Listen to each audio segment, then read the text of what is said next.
কোনো কাজ হবে না। আর্জেন্টিনা স্কোর করবে এবং মেসি মিনিমাম 2টা স্কোর করবে।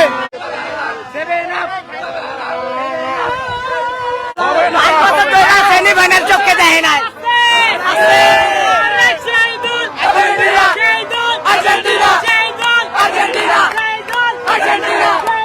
আর্জেন্টিনা কয় নাম্বার টিম এখন বর্তমানে ওয়ার্ল্ড র্যাঙ্কিং এ?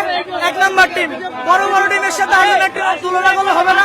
আর্জেন্টিনা এই দেখেন এই যে লেখা আছে ফিফা ওয়ার্ল্ড কাপ চ্যাম্পিয়ন 2022 এবং মেসি স্কোর করবে এবং আর্জেন্টিনা জয় নিশ্চিত করবে।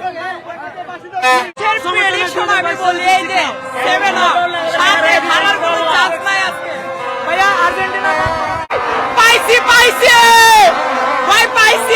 খেলা হচ্ছে উপভোগ করা মনের শান্তি, সেজন্য খেলোয়াড় মানে কখনো খেলাতে